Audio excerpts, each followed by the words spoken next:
Welcome to the Run for God Run Club, where you will find God in a runner's space. Welcome to the Run for God Run Club. This is your one stop each week to be motivated and inspired to get off the couch and onto the running trail where you can, in turn, inspire others to do the same. Let's learn, laugh, and leap into running together, giving God the glory for what we're able to do in His name. Amen. I'm your running host, Dean Thompson. Woohoo! It's time to talk running and walking, right? But most importantly, we do it through a faith lens. And joining me for the adventure is Run for God founder, Mitchell Hollis. I'm thinking the same thing everybody else out there is thinking. Where in the world did that come from? Woohoo! You know, that's my thing. You're happy you're about to head to nationals, ain't you? Well, cross-country nationals. It's almost you're about time. to get a plane ticket and go there, aren't you? Yeah, well, it's one of those. Yeah. Man, oh man, we're on episode 89 already. 89, Can you believe that's that? crazy.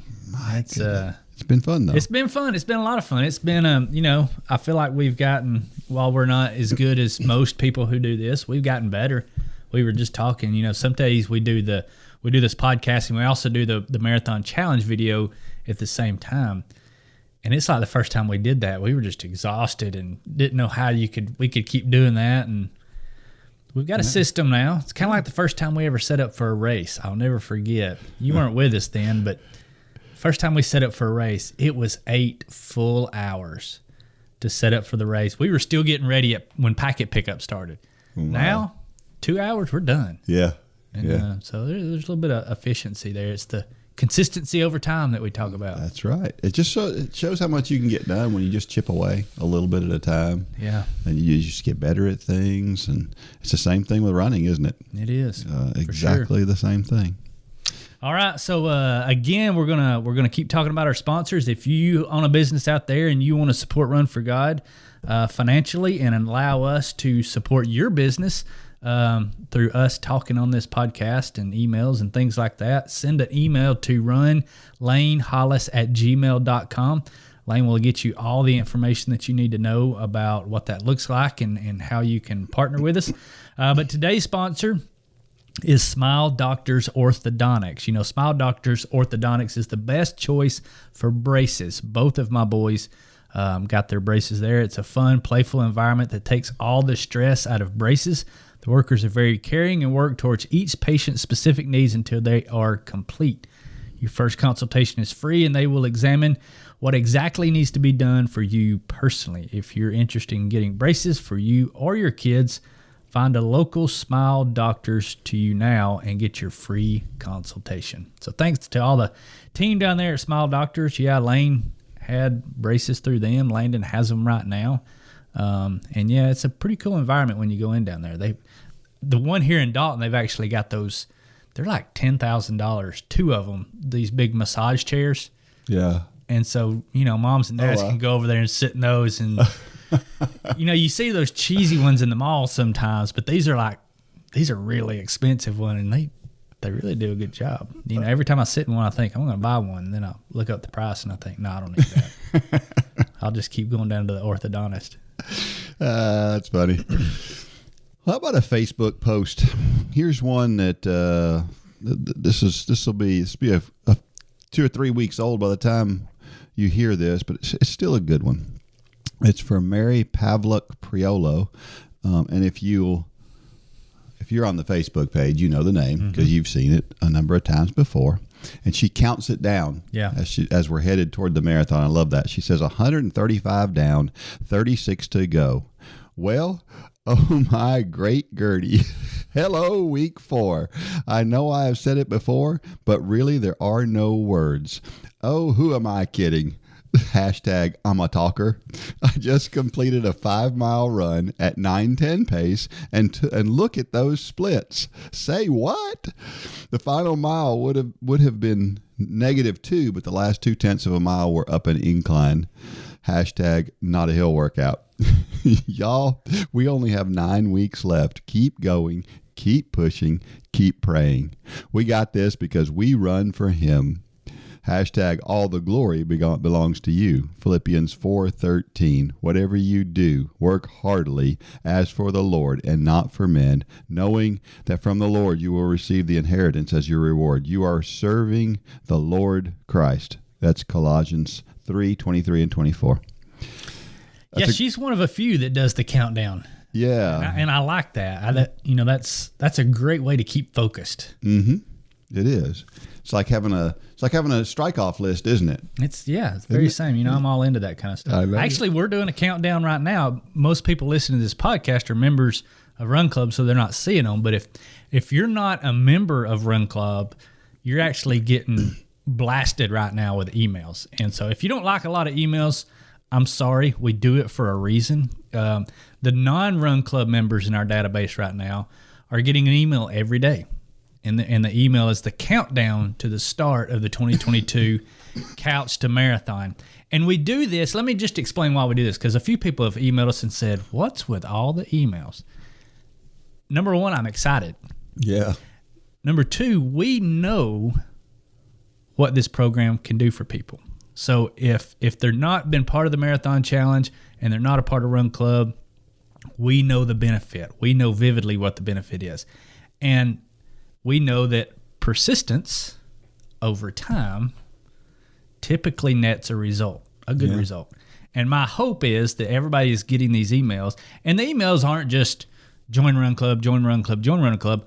We've reached out to this group. Many of the people listening to this have given us a paragraph and a picture. And what we're doing is every day we're telling somebody's different story. Yeah. And so we're hearing from moms, we're hearing from single adults, we're hearing from young people, we're hearing from senior adults.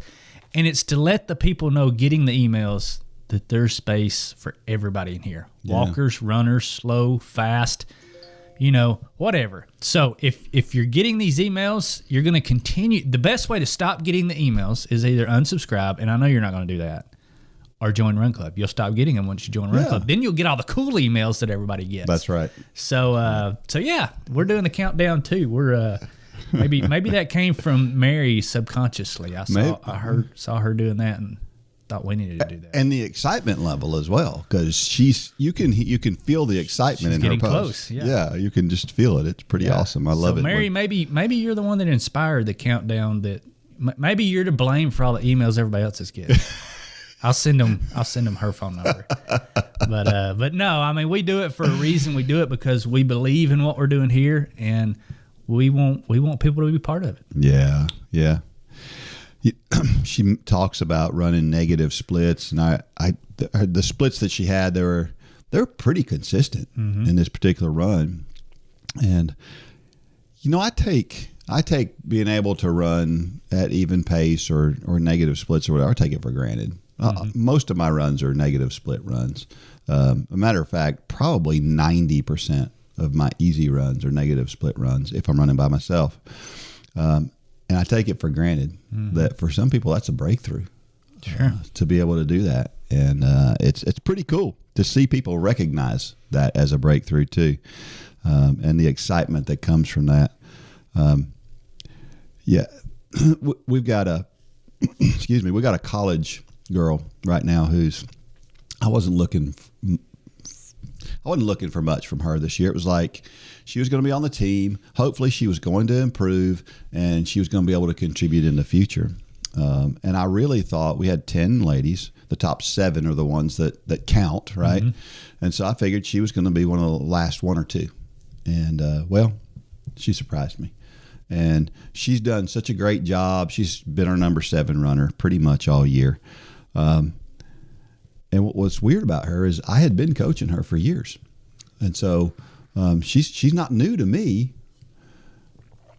But the difference is she's running with a whole different set of people. And that running with a different set of people changed her mindset. And so she's run 1.5 minutes faster this year than she's ever run before. And I say that to say this. The look on her face when she realizes what she's done is so priceless. The look on all these the thought, Mary doesn't have to put her face on here. Sure. You can see it in the words, right? Yeah. And the excitement. And I just love this reaction when somebody just gets it and it's exciting. Where's Mary from? She's got to be from the South because I see a y'all in there. I can't remember. I'm so bad with remembering things like that, but I'll figure that out before this podcast is over. Yeah. Trivia question from last week. This one was a little bit different than the ones we've had before, but the question was, name 3 reasons or more why professional running times are better today than they were 50 years ago. And I thought it might lead to some people going out there and kind of doing a little bit of research and trying to figure out, I wonder why people are faster. Is it because I think that what people assume is, well, it's all in the training methods that we have today. And there's probably some of that. That I would accept that as one of the answers.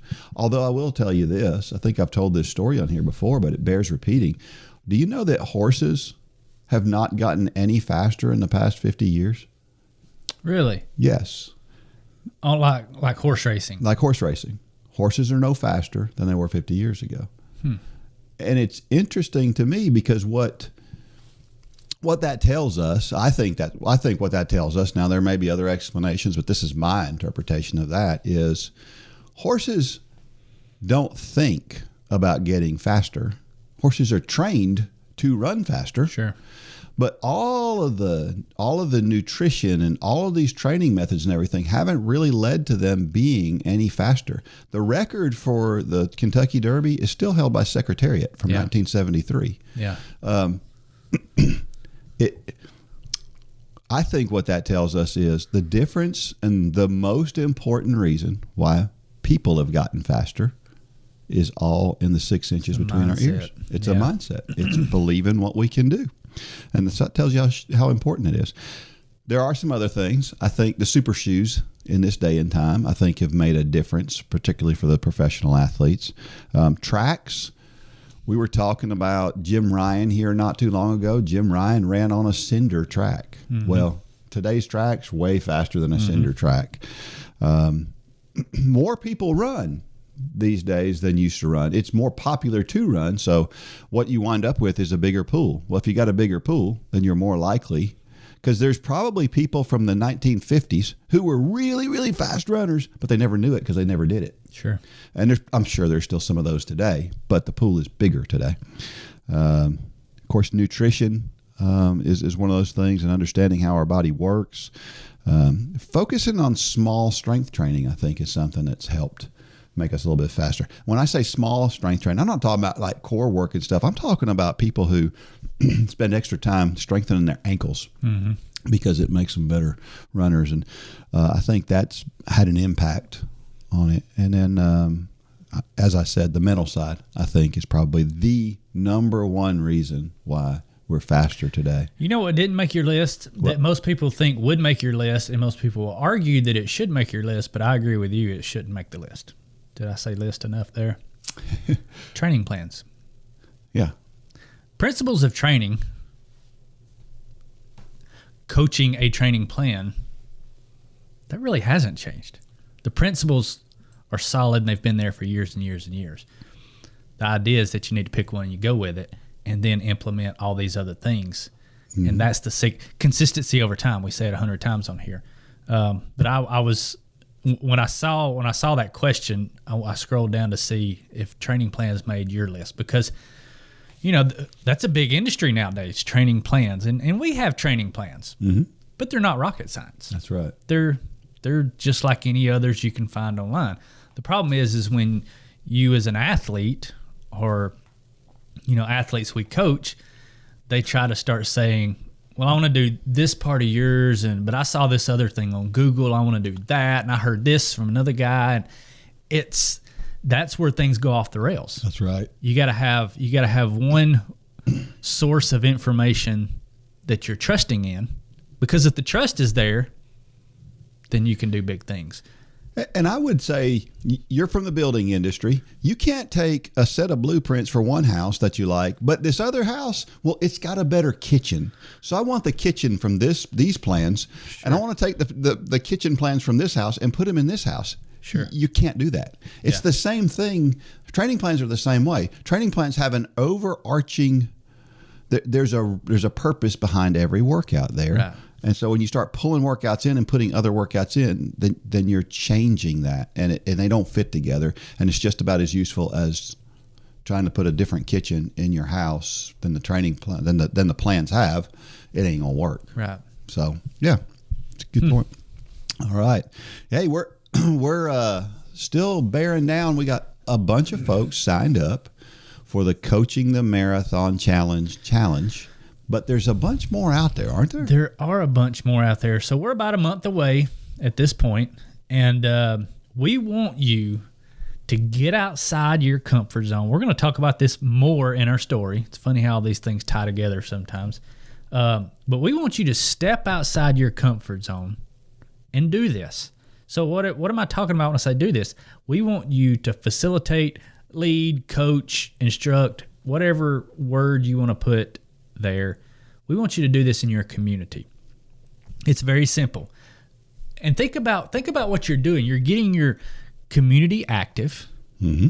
It's great accountability for your training, because if you're the coach, there's no better accountability than doing that right there. But we're telling everybody to keep it simple. Don't overthink this. Don't overdo it. There's just a few simple steps. Number one, promote it. Yeah. If you log into your Run for God account, your Run Club account, go log in, click on the coaching tab. We give you 3 simple steps. Number one is promote. We give you all the tools and the resources to start blasting this out in your community and saying, hey, go to runforgod.com, sign up, and meet me at wherever on January whatever to get this process started. The first meeting, honestly, the first night that we are leading is more of an informational session. It's going to be telling people who may not know anything about it. They just showed up to your house or to your church or whatever. We're going to be walking them through the process. Ask people to sign up, find a place to meet, show a video, go run. It's really that simple, Yeah. Dean. Yeah. I don't want this to sound like an infomercial, but wait, there's more. But there's not more. There's not more. Yeah. It's that simple. It's promote, people sign up, find a place to meet, show a video, go run. And it really is that simple. Well, let me hit this from a different angle, okay? You and I, we're working pretty hard to put these things together. We're working right? really hard right We're working hard to put all this stuff together. And you don't want to hurt our feelings. No, I know people don't want to hurt our feelings. Right. So you want to be involved in this and support what we're doing just because you don't want to hurt our feelings. I'm pretty Exactly sure. right. That's Now, there's one other thing we need people to do. We need you to take that step. True boldness is putting your faith into action, right? So we need you to go log in, go to the coaching tab, and add your class to the website. Add your coaching session, your city, whatever, to the website. That way people can see, hey, Huntsville, Alabama, there's a class, I'm going to be there. That way people can know who you are. We've got some contact information on there for you. As much as you want to put, they can reach out and say, hey, I want to be a part of this. You say, go sign up for Run Club and meet us on this night. It really is that simple. Yep. But here's the heart of it. We know that there have been thousands at this point. Yeah, thousands at this point of people who have come to the foot of the cross through this program. Yeah. Every step, there's 4 steps next year. There's the 5K, the 10K, the half marathon, the marathon. Every step, we're about to record one of those steps here in just an hour or two. Every step has your testimony and the plan of salvation. Yep. It's a game changer. It's not just a running club. Yes, running is what we do. It's how we have fun with this. It's getting active, it's getting fit, but it's not who we are. Yeah. Who we are, who Run for God is a ministry that brings people to the foot of the cross through the sport of running and parallels faith and endurance and brings people who may have never run to their first 5K, 10K, half marathon, but also to the foot of the cross. That's the ultimate goal. And we want you to join us this January. Also going on right now is the Run Club gift box.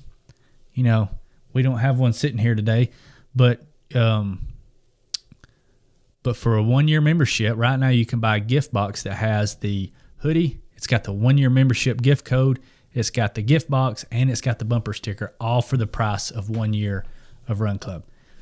You get it in the mail, wrap it up. We're first part of December right now. You can finish all your shopping that quick. Boom. Get it for your whole family. Get it for those you love. Get it for all those people that are wanting to join Run Club and do this challenge next year. Buy 5 of them, you get one free. Makes it even a better deal. But yeah, we're just excited, and we're just trying to spread that excitement. And we're daring you. Yeah. We're daring you to do this with us in January. Not only take it with us, but teach it with us in your community. So go sign up today. Get involved. If your teen is into rock and metal music that makes your ears bleed and your grandmother clutch her pearls, we can help. If your spouse yearns for music from the old days and wants to relive the music of their glory years, we can handle that. If you need a break from the day to spend time with God and recognize His goodness, we'd love to be a part of that. Whether it's rock and metal, classic songs from decades past, or heartfelt worship music, J Radio has you covered. Sign up for an account at jradio.com and download the app in your app store to start listening for free today.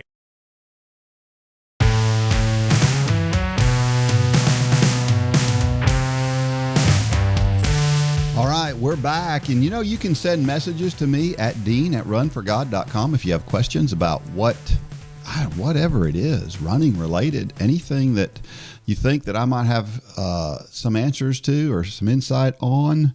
And I don't know everything, but I can find stuff out, and I have resources, and I know people, and so I can find some things out. You know people. I know people. Yeah. That sounds impressive. Well, listen, you remember the song Hank Williams sang, the whole, I got friends in low places. I know people, I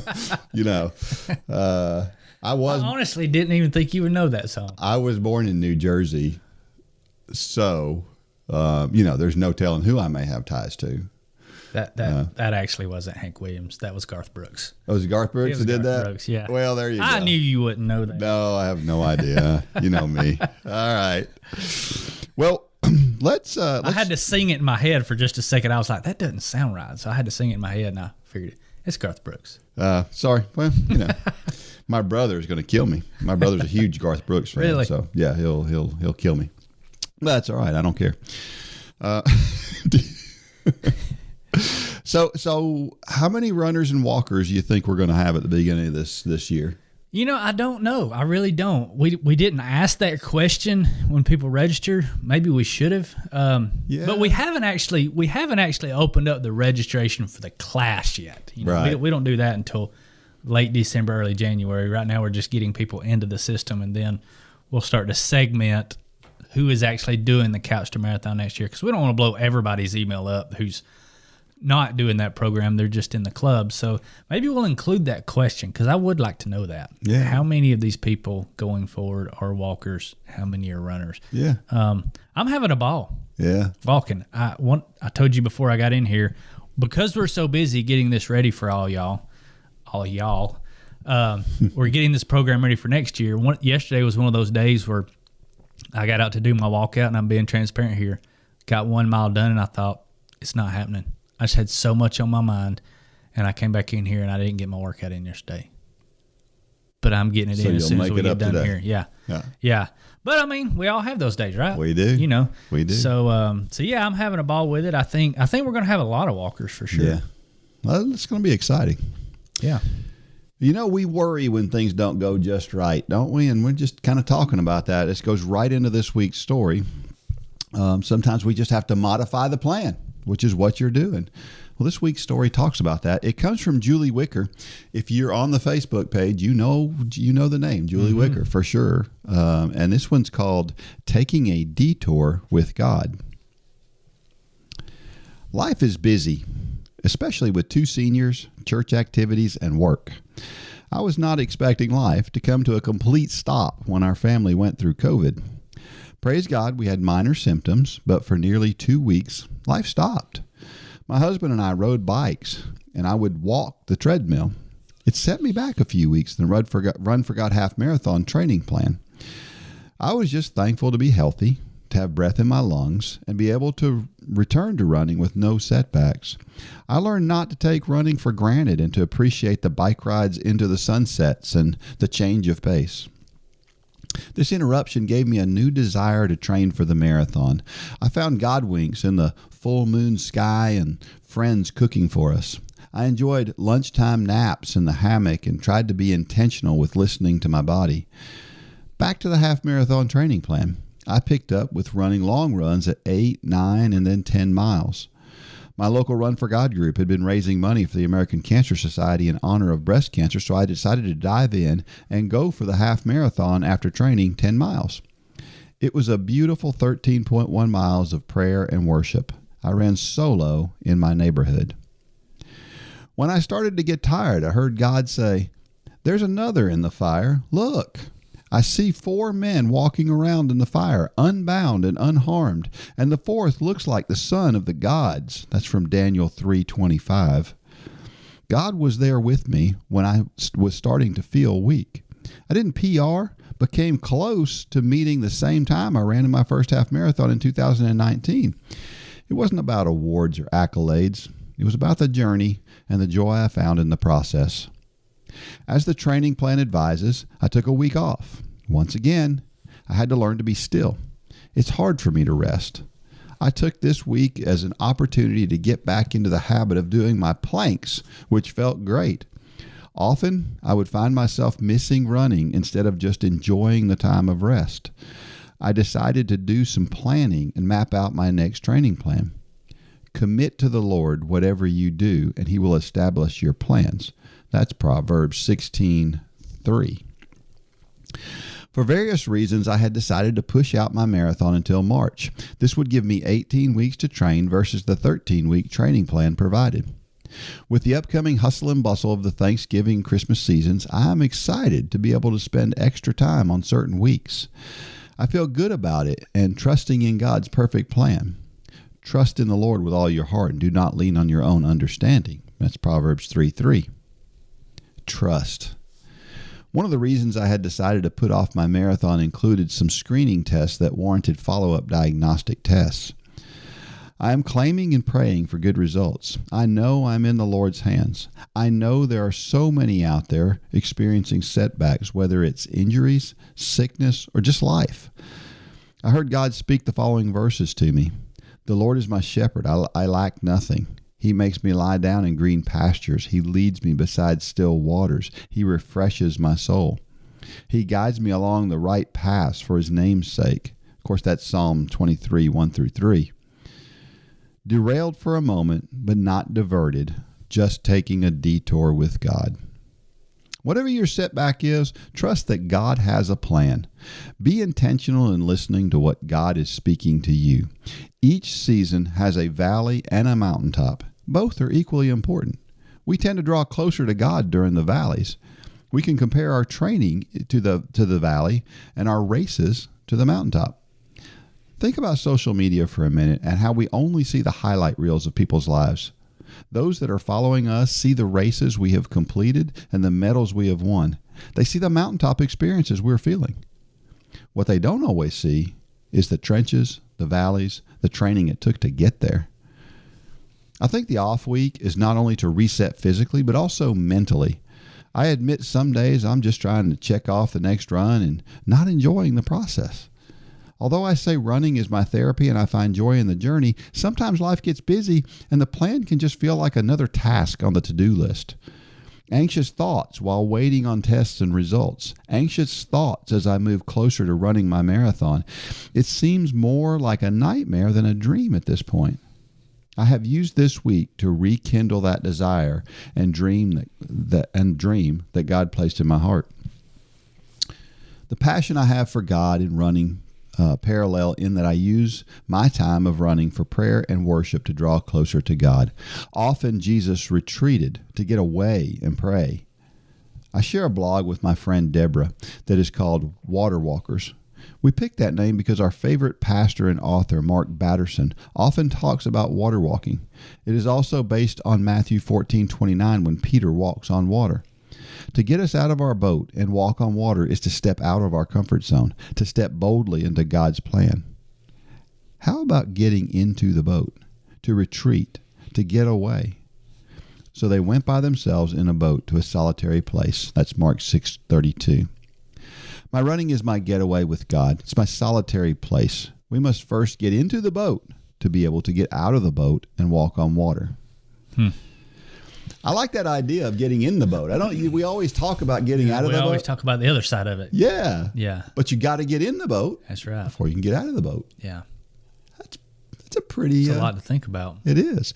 I thought I'd exhausted everything there was to think about on that story, that parable. And that's like a whole new way to look at it. I love it.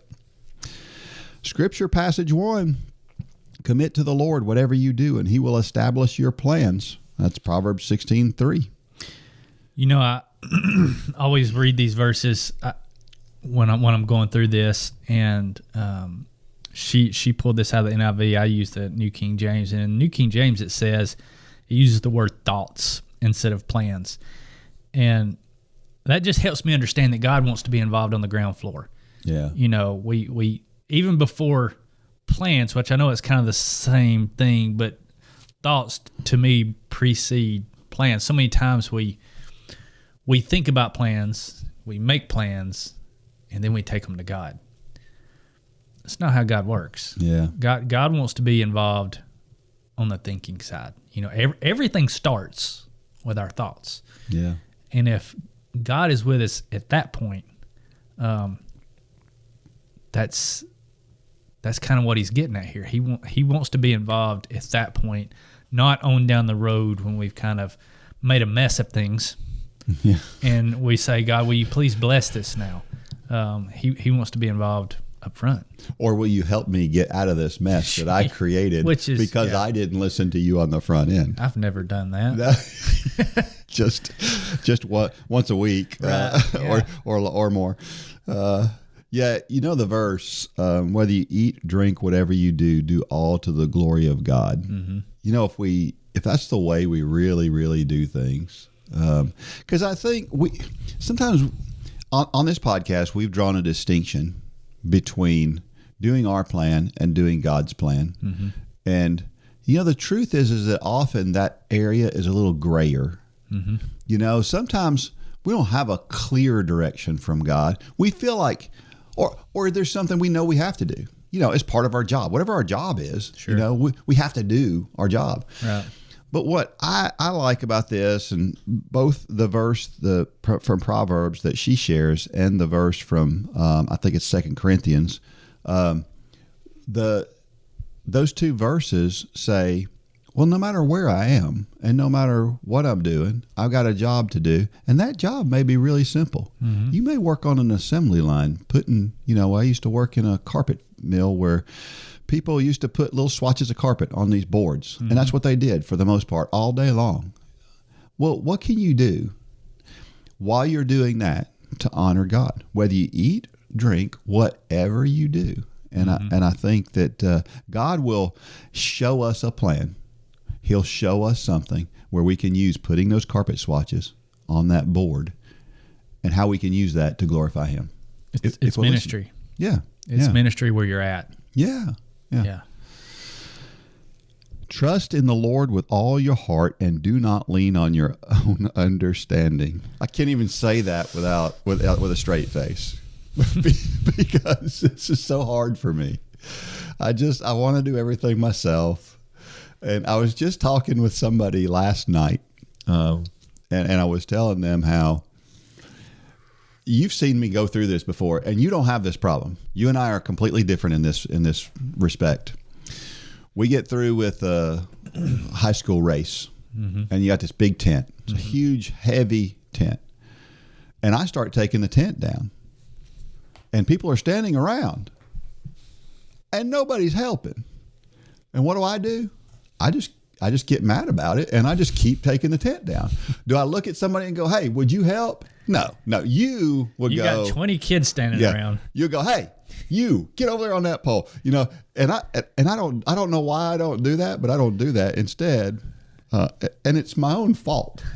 And I've seen you doing that before. Yeah, I've witnessed it.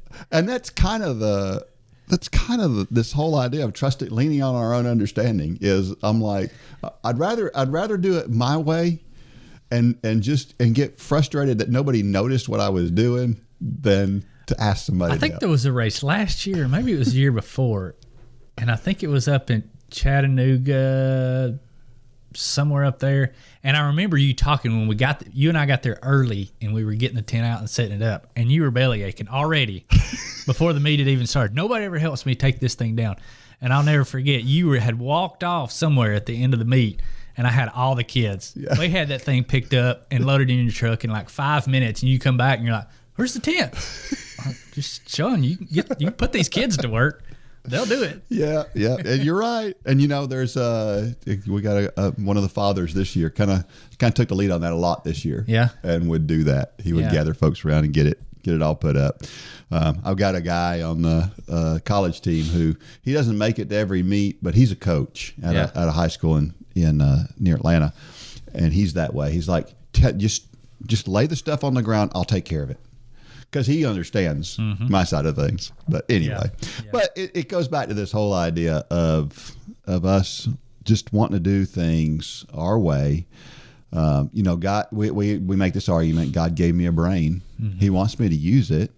Of course, that's not what he's saying. He's not saying don't use your brain, but sometimes we interpret this that way and we think of it that way.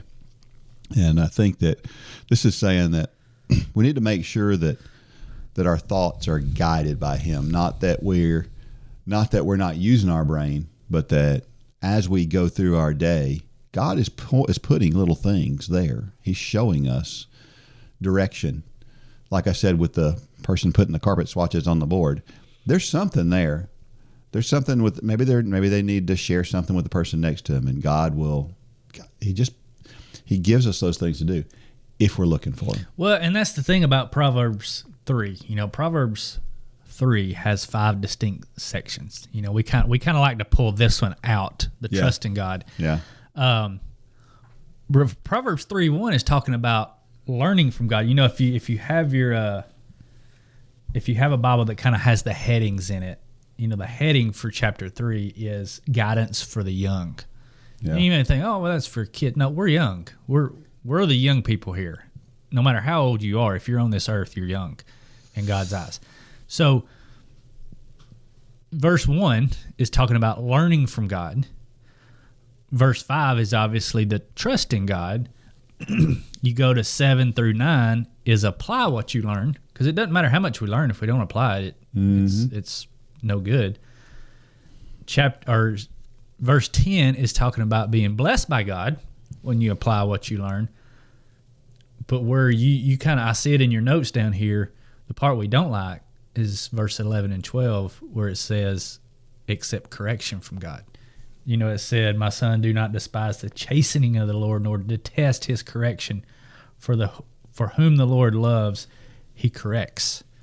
And we've got to be ready for that part too, because we're not always going to get it right.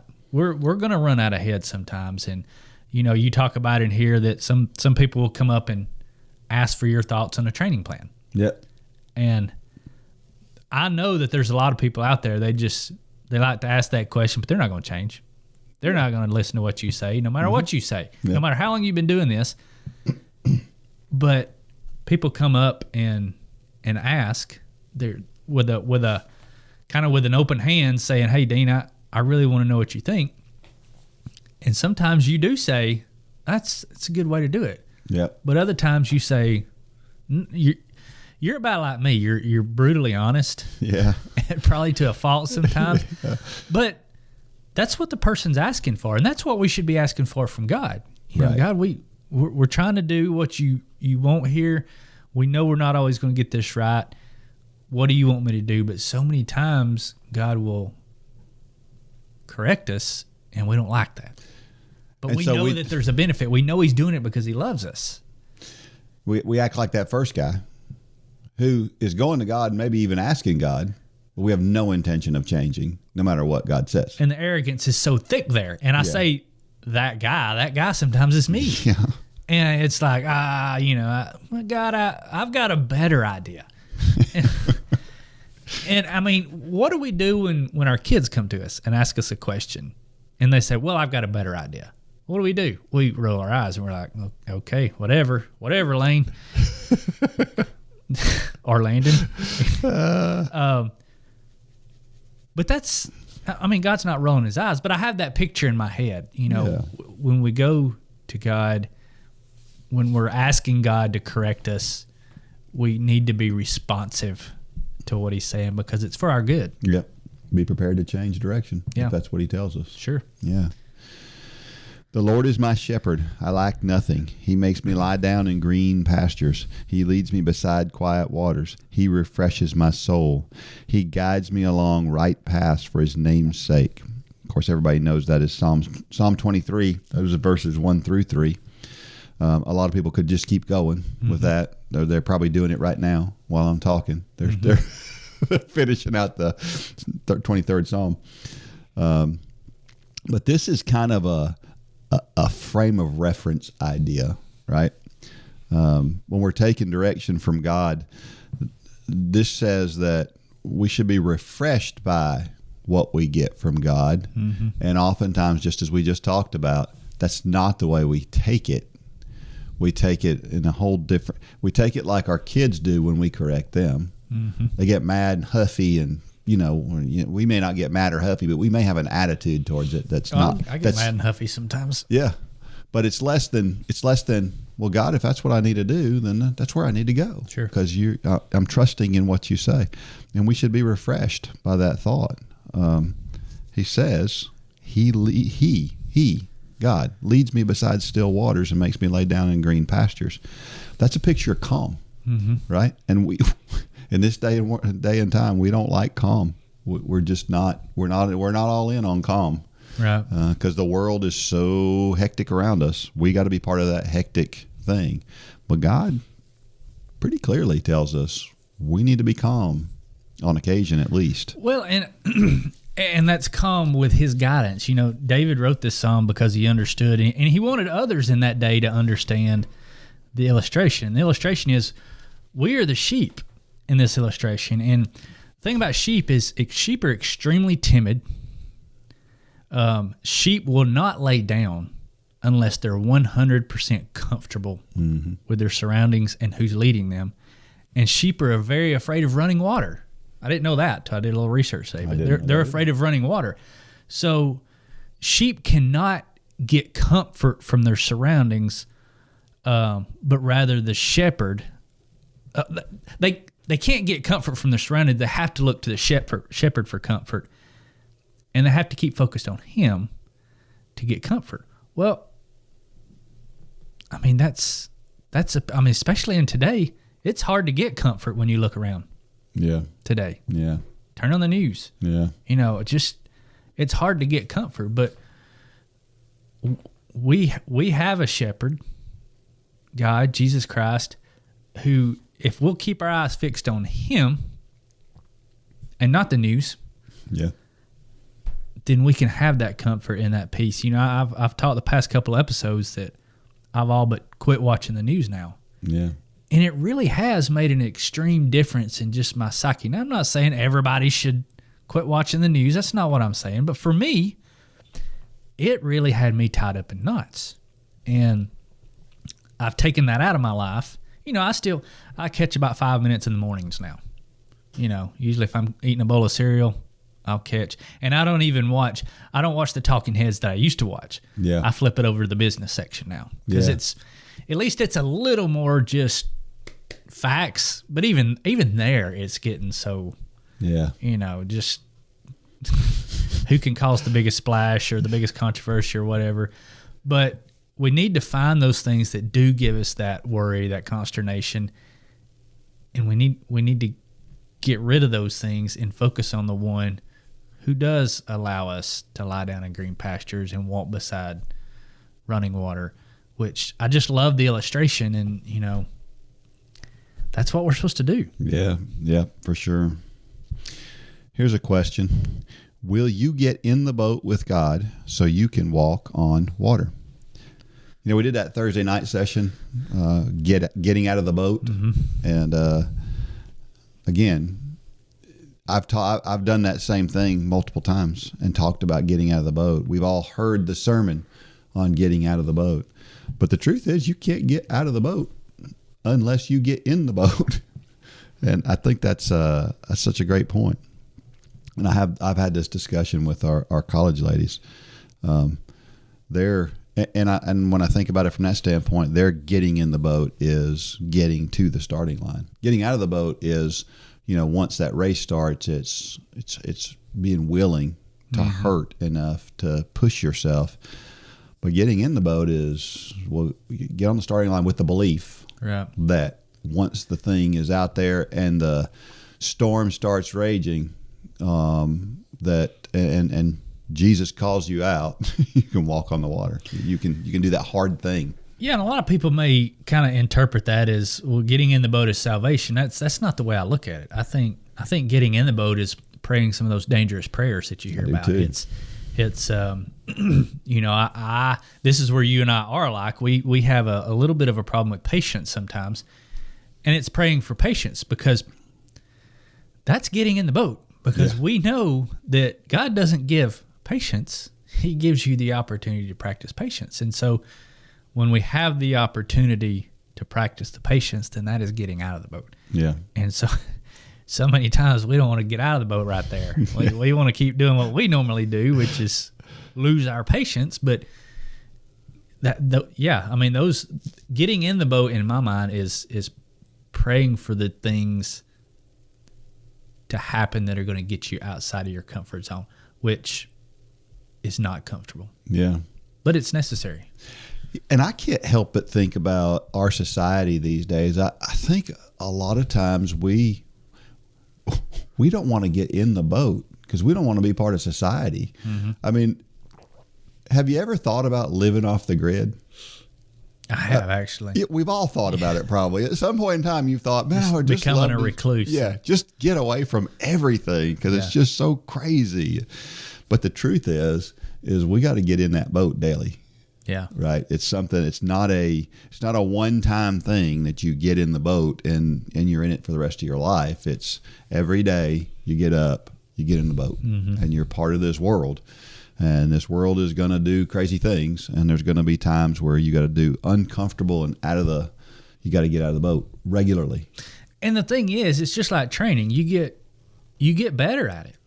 You know, it's just like we talked about athletes yesterday, and some of the best athletes are, the ones that have come up and say, "What you got for me today, coach? Whatever it is, I'll do it." Yeah. And those become some of the best athletes because they have that attitude, they have that frame of mind. And if we can get up and do that with God every day, give it to me, God, whatever you got, throw it at me. Yeah. Give me a hard one today. But we're so scared to do that. That's getting in a very tiny boat in a wide open raging sea. Those kind of comments. But we know God's got us. Yeah.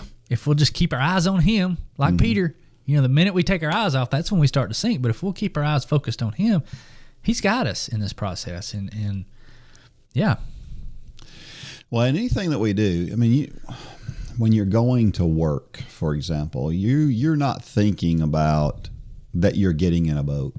Sure. But the truth is, when the disciples got in that boat, they weren't thinking about getting out of the boat. They were freshmen. They got fishermen. Yeah. College on my mind. You got cross country on your mind. Yeah. They're fishermen, and so they got in the boat all the time. This was just another time for them to get in the boat. But something crazy happened when they got in the boat this time. And I think it would behoove us all to think about every day, if we're looking for opportunities to get out of the boat, it could change the way we live our life every day. Like David Hendricks always used to say, I like to find where God's working and go there. Yeah. You got to be looking. Yeah. You can't have your head down with blinders on and expect to see where God's working. You got to have your head up looking. Yeah. And you'll find it because He's working all around us. In all kinds of little situations around us. Yeah. Go there. Yeah. As uncomfortable as it may be, go there. Yep. Here's another question. What will you do with those anxious thoughts? I'm big on when there's an athlete who has trouble and they're letting anxiousness get in the way of performance. Here's what I tell them: focus on the process. Don't focus on don't focus on the goal. Don't focus on beating somebody in particular. Focus on the process. Focus on, here's what I'm doing for my warm up. Here's what I'm doing for the first mile. Here's what I'm, how am I breathing while I'm running? And focusing on the process takes those anxious thoughts, in my mind, takes those anxious thoughts away. And sometimes that's all we've got to do is we just have to think about things in those terms. That's because you can't do anything about the environment around you. Right. Yeah. And that's where we get so balled up sometimes, is we're thinking about everything else that's going on, everything that we can't control. That's what we get focused on. Yeah. And the processes, like you said, are the things we can control. I thought about this as it relates to this question because I remember, and I told the story on here about, we had a college girl who, she ran the steeplechase at the track meet in the spring, and she did not want to run it. It was so far outside her comfort zone that it was scary for her. It was literally terrifying for her to run that race, but she did it, and it was great when she did. It was almost, she finished dead last in the race. She might as well have finished first, with just the attitude she had coming across the line. And so fast forward a couple of months, and I'm going to go run a steeplechase. And I remember, I've told the story. I wasn't even going to practice the hurdles. I thought, well, how hard can it be? I've jumped over hurdles before. Well, I decided a week before, I saw somebody fall, and I thought, I better practice that. You think? So I went and got a hurdle, and the first time I ran up to that hurdle, I was like, holy cow, this is way harder than I thought it was going to be. Especially those hurdles. These things don't move. Well, yeah. And I've been coaching these girls, and the hurdles are 30 inches tall. Well, the 30 inches is no big deal. Well, the men's hurdles barriers are 36 inches. Well, that 6 inches may not seem like a lot. It looks like a lot when you're running up to it. So anyway, it was really scary. But here's what I was able to do. I was able to look back at that girl who ran that steeplechase and say, boy, if she can do it, I know I can do it, because it was literally terrifying to her. And so here's one of those times where getting over the anxious thoughts that she had actually made a difference in someone else and what they were doing later on. I thought that was a good way to look at both of those races and how they kind of interconnect. And so many things that we have interconnect like that, and I don't think we think about them. So, it just changed the way I looked at things when I looked at what she was doing. Last question: will you trust God in the detours and the planning? I started really just I parked on this question this morning because I started thinking about over the past 12 years of this ministry. And, we're called to boldly follow where God takes us. We've got friends, we know people who God's taken them to Africa, changing careers, etc. I mean, we've both experienced that. I've said before that true boldness is putting your faith into action when the only thing you have to fall back on is what you claim to put your faith in. Mm-hmm. That's the test of true boldness. When Holly and I quit our jobs to pursue this ministry, we didn't have anything to fall back on. Yeah. I sold my construction business. Holly allowed her radiology license to expire.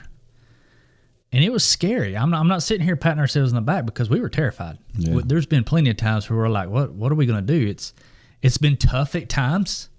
The business I sold and now work part-time for is exploding in a good way.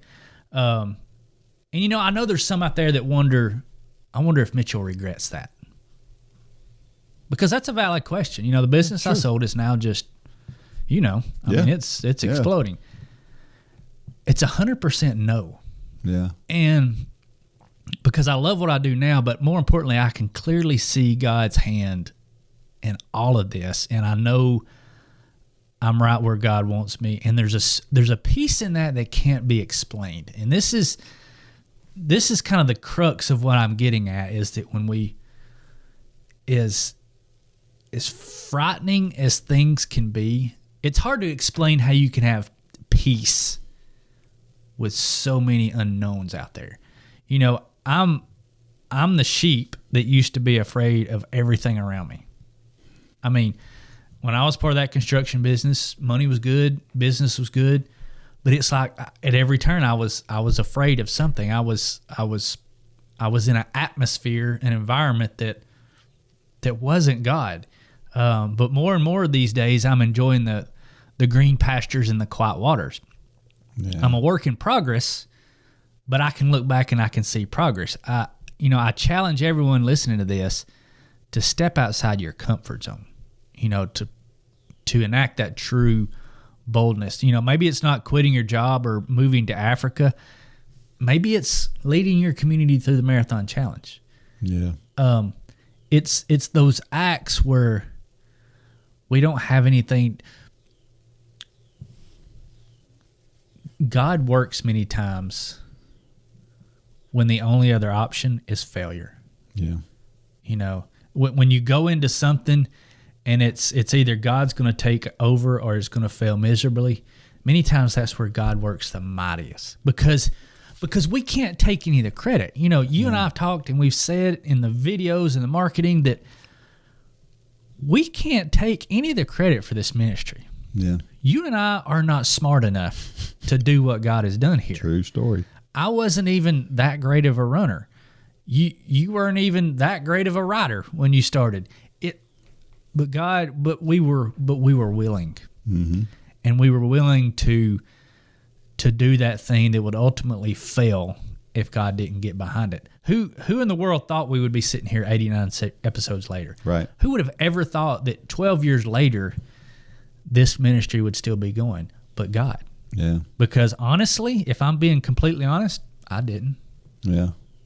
That's maybe me of little faith, but we're a work in progress, and I can see my faith has grown more and more through the years. And that's where I say, the more you do it, it's like fitness. The more you do it, the better you get at it. I'm not great at it, but I'm better than I was 10 years ago. And there's extreme peace in that, even though everything hasn't gone as planned through the years. Yeah. There's extreme peace in knowing that God has got this. Yeah. If God wasn't in it, we'd have closed the doors 10 years ago. But God. And he proves it over and over again, and that leads to more trust. Sure. The more you see God providing in those moments when it has to be him, the more that the next time you have to get out of the boat, the easier it is to take that step out of the boat, because you realize, well, God's here. He is here. I know he's here. It's kind of like that athlete you're talking about, and I assume I know which one you're talking about. She trusts you mm-hmm. to give her the right workout, to lead her down the right path when it comes to fitness and running and cross country. And then she has that breakthrough, and what happens the next time she comes back to practice? She's even more all in. Yep. And the trust is even deeper and deeper and deeper. And that's how it is with God.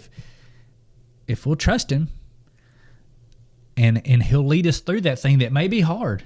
It may be tough. It may be one of those things that when you're in the middle of it, you're saying, why, God? Yeah. But when you get through it, guess what your attitude is? Give me another. Yep. Give me another. Yeah. And that's, like I said, that's where that peace comes from, because there's trust at that point. We've experienced that we can trust God. We haven't just said we trust God, which is where the boldness comes into. Yeah. Yeah. Good word. While you are working hard to keep your body in shape physically, the music you listen to while you run can help keep you in shape spiritually. We have partnered with J Radio to put together a group of running playlists by Mitchell, Lane, Holly, me, and others that you hear on the Run Club podcast. Plus, you can listen to a playlist put together by members of Run Club just like you. Check out the whole station of Run for God playlist now at jradio.com and in the JRadio app.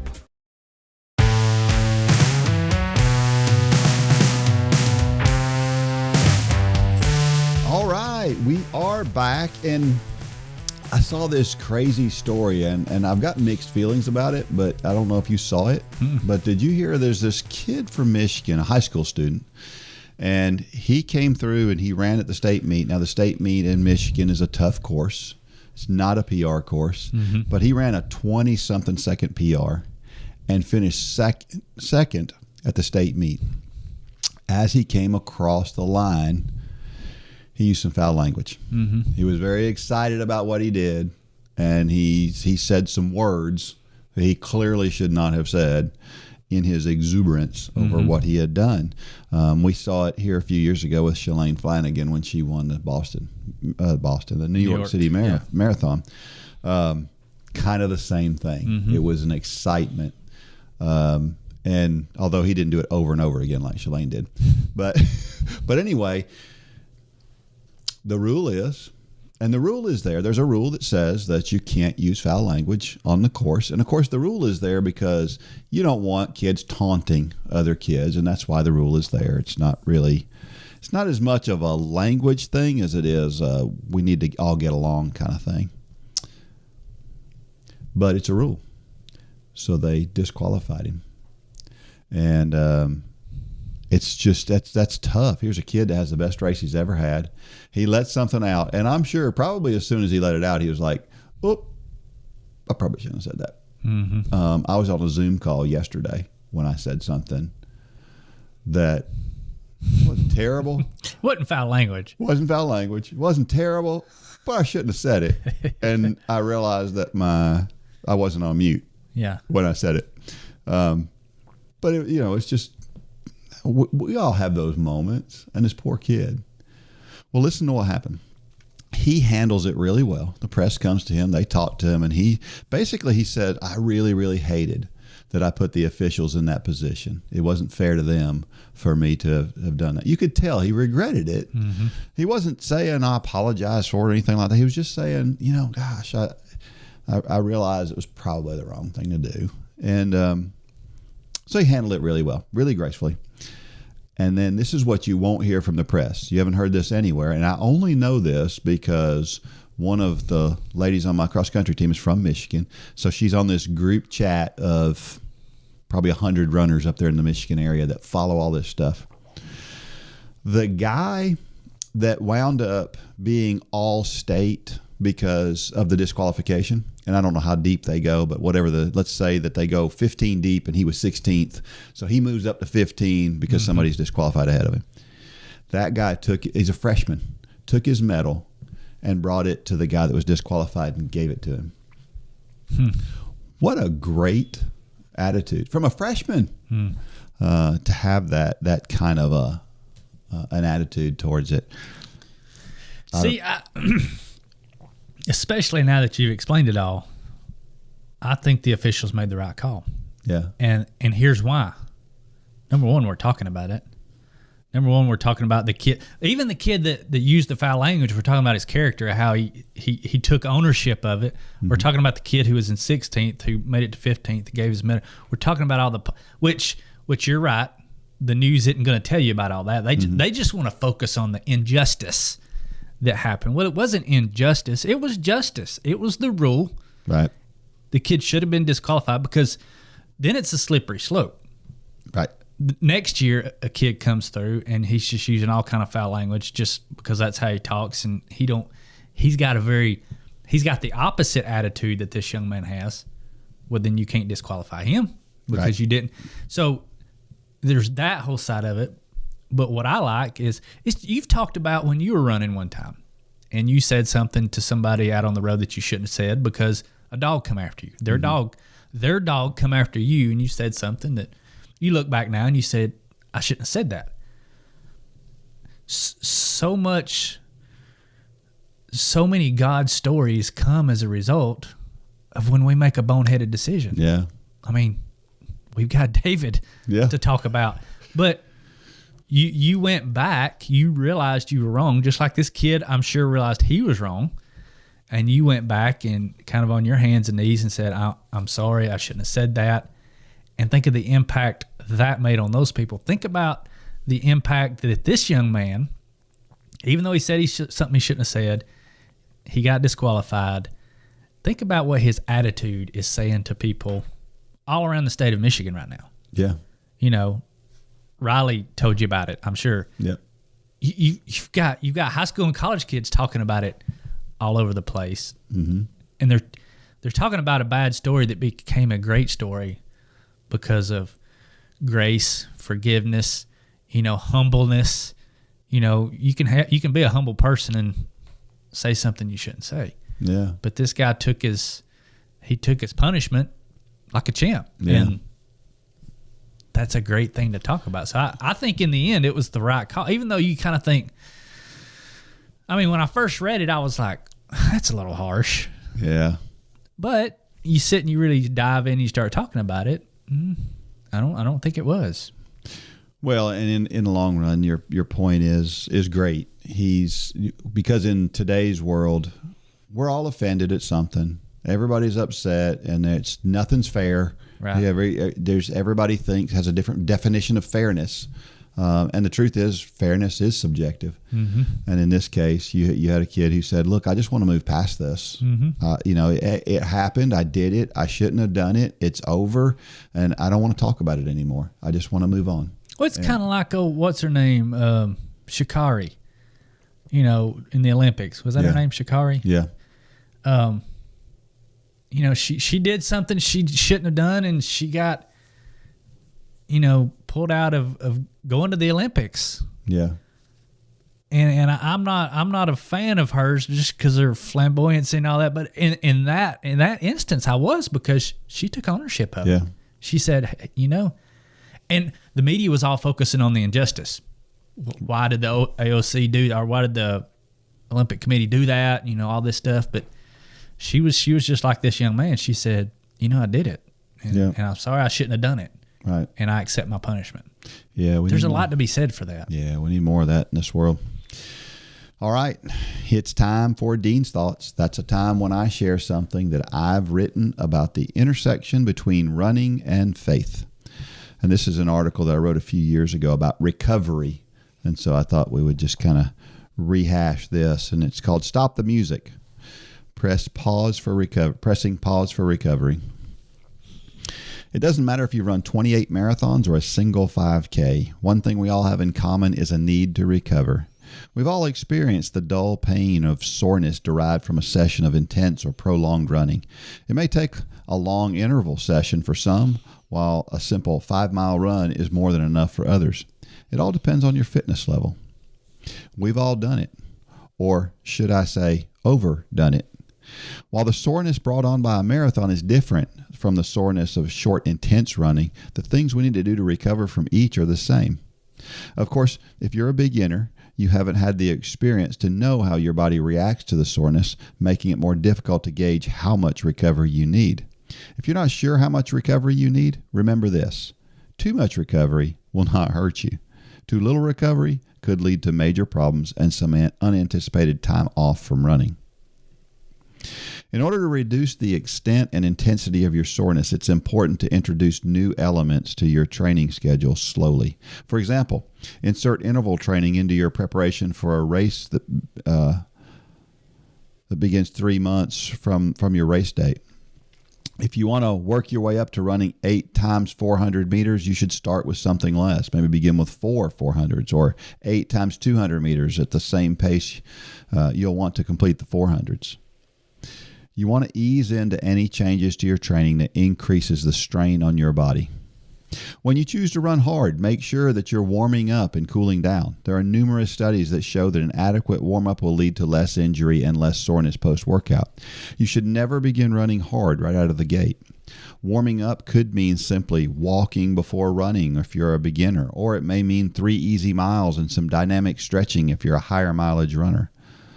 Another consideration is the cool down. Some studies suggest that the cool down is not important, while others show some benefits. My experience is that it makes me feel better. There are some general rules that apply to increasing your mileage. The most widely known general rule for increasing mileage is the 10% rule. Never increase your mileage more than 10% from one week to the next. In addition, if you're increasing your mileage each week for several weeks, insert a recovery week into your plan every fourth week. That recovery week will help your body adapt to the increased stress level. Decrease your mileage by 10 to 20% during the recovery week. Slow down and take it easy on your easy days. It's recovery. If your watch makes you run faster because you're watching your pace too closely, turn it off. There is probably no more important imperative than running easy on your easy days. I talk to a lot of people who run their daily runs at nearly the same pace they run their 5K races. If that's you, you're probably running too hard on your easy days. Your easy runs should be 1.5 to 2 minutes slower than your 5K race pace. After a race, recovery is even more important than a hard workout or a long run. A good rule of thumb is one easy recovery day for each mile raced. If you ran a 5K, your body needs 3 days to get back to normal. If you ran a half marathon, it will take your body about 2 weeks to recover completely. You can run on these days, but make sure those runs are easy. After the run, there are some things that you can do after a run that contribute to a more rapid recovery. Most importantly, get plenty of rest. When you run, you are producing tiny tears in your muscles that are repaired while you're sleeping. If you don't get enough sleep, the muscle restoration may not be sufficient. Our goal is to build those running muscles stronger as the process progresses. If we don't give it enough time, we will only break them down more on the next run. Foam rollers and massagers have become increasingly popular. As your muscles are rebuilding, blood flow becomes very important to bring nutrients to the muscles and take the toxins away. Massaging with foam rollers, stick rollers, balls, vibration devices, or with a hands-on masseuse will force blood into and out of the muscle and speed recovery. Many elite runners perform some type of massage after every run. You may know someone who sings the praises of ice baths, and you may think they're crazy, or maybe you've tried them yourself. Many runners take regular ice baths, especially after long runs, to aid in recovery. Some studies suggest they don't work, but there's a lot of subjective evidence for their effectiveness. Diet. You can help to jumpstart the muscle rebuilding process by eating the right things after you run. The optimal window to begin the process is within 30 minutes of completing your run. Aim for about 300 calories or less with a mix of carbohydrates to protein ratio at about 3-to-1. Those calories can come from food or drink. The importance of these calories goes up with the intensity and or duration of your workout. The harder you work, the more important it is to start the muscle rebuilding early. Your overall diet can impact the soreness from running too. A diet rich in antioxidants and omega-3 will allow your muscles to fight off the free radical damage that occurs during running. The best source for antioxidants is from fruits and vegetables. For more natural omega-3s, eat plenty of fish and nuts. Don't forget that drinking enough water is also important to recovery. When your body is dehydrated, it slows the recovery process. There are many studies that attempt to explain how much we should drink, and they do not all come to the same conclusion. From a practical standpoint, though, there are 2 things to understand. Number 1, drink when you're thirsty. And number 2, gain an understanding of how much you sweat when you run by weighing yourself before and after runs. Aim for replacing about 75% of that weight while you run. There is a lot of speculation about caffeine too. Some say that it is a diuretic and the amount that you drink has to be subtracted from your overall fluid consumption, while one study by heat and hydration expert Larry Armstrong, PhD, author of Exertional Heat Illness, suggests that caffeine is no more a diuretic than water. In addition, a 2007 study at the University of Illinois found that regular coffee drinkers felt less sore after exercise when they consumed caffeine before the workout. Like anything else, some caffeine will not hurt you. However, if caffeinated beverages make up most of your fluid intake, you should probably cut back. Active recovery. There are alternatives to running. For example, swimming is a great way to keep your cardiovascular system in top shape without stressing the running muscles. Of course, that allows the running muscles to recover more quickly. Find an alternative that you can enjoy apart from running, and you'll benefit from it. A final thought. When you're recovering, be careful to consider the feeling in your legs rather than your level of enthusiasm. We have a tendency to think we feel better than we think we do when we're working hard to improve. Be smart and always cheat on the side of more recovery. The Bible says in Joshua 1:8, "This book of law shall not depart from your mouth, but you shall meditate on it day and night, that you may observe to do according to all that is written in it. For then you will make your way prosperous, and then you will have good success." He tells us that we have to do according to what is written. I think we all focus on what we should do, but how often do we focus on meditating in it day and night? In order for us to carry out God's word, we have to let it strengthen us through study and listening to Him. When we do that, the next verse, Joshua 1:9, applies. "Have I not commanded you? Be strong and of good courage. Do not be afraid, nor be dismayed. For the Lord your God is with you wherever you go." You know, the thing that stuck out to me the most in that is your level of hypocrisy. Yeah. Yeah. You talk about how beneficial swimming is to running, but yet you don't swim anymore. That is correct. That is correct. Nor will I.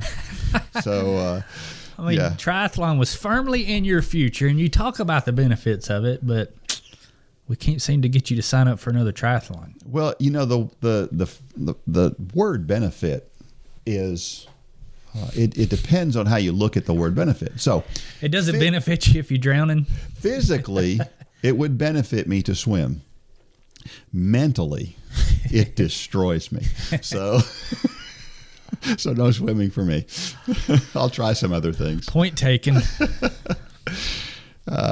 We have to recover in order to get benefits of training. Sure. And we've talked about that before in different areas. If we train like a madman and you just go all out on our training and we never take the time to recover, then it doesn't matter how hard we train. Right. It's probably going to wind up hurt.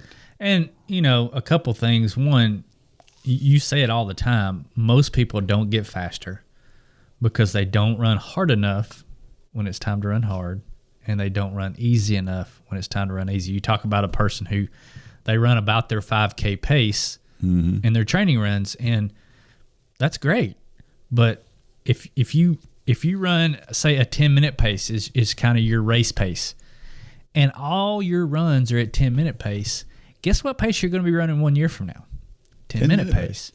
And so that's the secret is you got to run hard to tear those muscles up really bad, and kind of put an extreme example on it. And then you've got to run really easy to help speed the recovery of building those muscles back. But so many people just can't get that. And but that's just one of the simple secrets. I mean, it really is simple to getting faster. It is simple for sure. And, you know, our time with God is kind of the same way. We kind of wrap that up that way in that whole thing. We soak up a bunch of sermons, right? Mm-hmm. We listen to sermons, but do we take time to really think about them? Do we contemplate what they mean?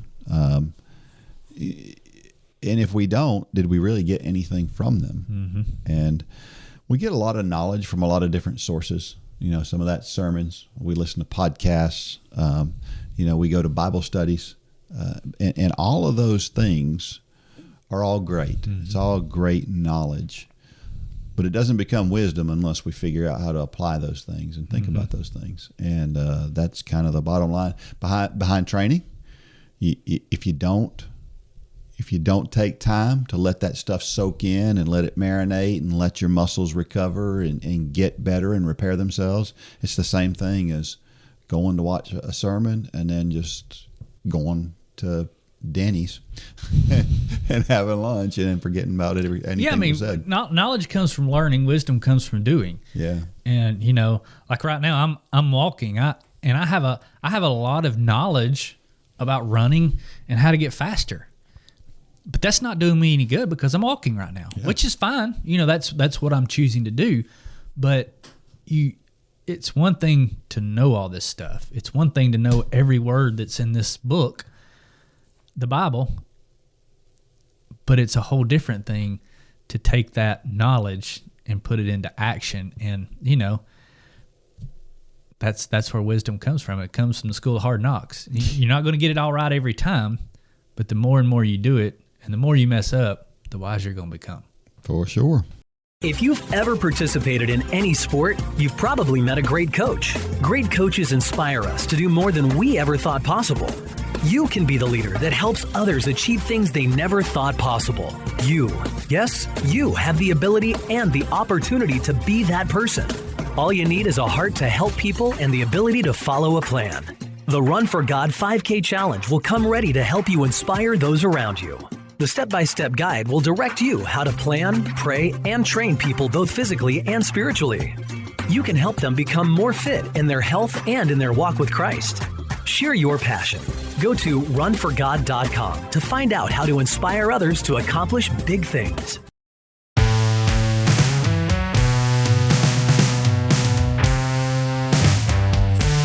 So we're back, and we're going to say it one more time. We said it at the beginning of this episode. We want you to become a Run for God coach this January. Go get 5, 10, 15 people in your community. Put it out there on your Facebook page. Hey, I'm going to be leading a local Couch to Marathon challenge in our community starting this January. And I think you'll be amazed at how many people will cautiously reach out to you and say, hey, I'm kind of thinking about this. And then that's your opportunity to be an encouragement. Yeah. Don't overcomplicate it. We've already talked about that. The gift boxes, great Christmas gift. Go out there. Just go to runforgod.com. Check out the gift boxes on there. You can log in and check out the coaching tab to find out more about that. But we want you to be a part of our team starting this January. Get on board. Well, I read a story recently about Perez Jepchirchir. She's the one that just won the New York City Marathon. She's also the Olympic champion. Mm-hmm. And she was greeted at the airport by a raucous crowd. Now, can you imagine that happening in the United States? A runner being greeted by a raucous crowd? What does raucous mean? I've never heard that word. Really? No. Just a wild crowd. Just so enthusiastic. Yeah, okay. like a parade. Okay. Kind of thing. I got you. And so I didn't know if they were throwing rocks at her or if they were celebrating her with that word. So these are some quotes she had. Jepchirchir said she was not thinking of winning, but she was hopeful that she would do her best in New York. And so this is what she said. When I was at the 27-kilometer mark, I saw Viola Lagat and slowed the pace to wait for her. When she caught up, she told me the race was getting tougher, but I encouraged her. We soldier on because when we are done with 35 kilometers, no one would catch up with us, she said. We kept on encouraging each other, and I am happy for Viola because it was her marathon debut, and she fought well. I think that's cool. What a sportsman. Yeah. And I remember that point. I watched the race. I remember that point in the race and they were talking back and forth the whole race. Really? I mean, just about to the finish line. And Perez, she was obviously not feeling bad because she just ran away from him in the last little bit. But it was cool that Viola, who is the sister of Bernard Lagat. I was wondering if they were related. Yes, they are related. And so, man, there's a pedigree in that family. Yeah, no kidding, no kidding.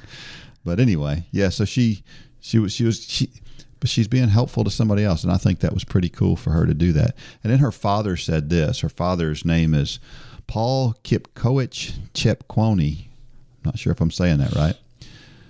Was lost for words following his daughter's exploits. I am grateful to God and all those who have been supporting my daughter's talent, which manifested itself while she was still a student.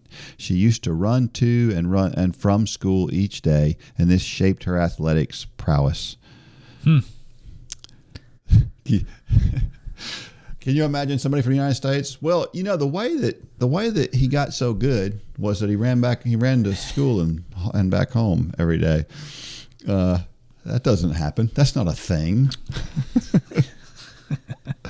But what's cool here is that Kenyans and everything that I could pull out my phone right now and show you messages I got from Kenyans, and a lot of their a lot of their messages to me end with "God bless you."